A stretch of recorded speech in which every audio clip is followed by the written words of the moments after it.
much cash are we talking about? Well, if you're here as an existing resident, which means for these purposes that you've got an employment visa and you're working for somebody else, but you've decided you want to stop working for your employer and you want to change your visa category from sponsored employment through to business investment as an entrepreneur,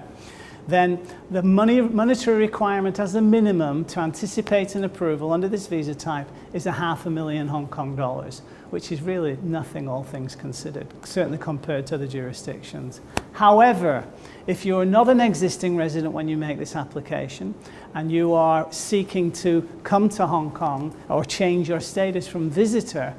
to this visa type in Hong Kong, then the money that's required is $1 million Hong Kong dollars. Now, this is based on my experience. The Immigration Department don't prescribe exactly what funds are required, but I know from all these years of doing it that you need $1 million Hong Kong dollars really in the bag to be able to get an entry visa, to get a business investment visa as an entrepreneur on an entry visa basis, which means that you haven't yet arrived.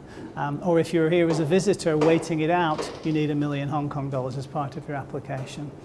Whereas if you're an existing resident, it's 500,000. So there is a significant advantage if you're an existing resident to getting your application started with the Immigration Department before your present employment visa expires, because if you allow it to expire and then make this application, all of a sudden you need twice as much cash to be able to get the approval that you're looking for. Okay? Okay, so what about the business bank account? Well, you know, Laurence talked at some length about bank accounts today, so I don't propose to go into it in detail, other than to say it's a complete nightmare. It's a total nightmare. You know, there are good reasons why Hong Kong's going through this process now. It will get better in the next year or so, I understand. It's all to do about cleaning up our act so that we can be a credible near-shore jurisdiction that all the rest of the world is going to respect. But it doesn't help you very much if you're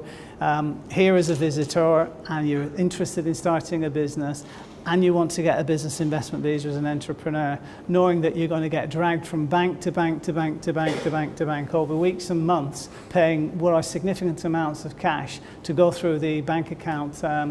opening consideration process, knowing that ultimately 99% of entrepreneurs in these circumstances do get their accounts open, but you do need to have a business bank account in order to get this visa, because if you don't have a bank account in the name of your company, then you can't demonstrate to the Immigration Department that you've got the necessary funding on hand in the company to give due effect to your business plan. Now, a way that the Immigration Department have sort of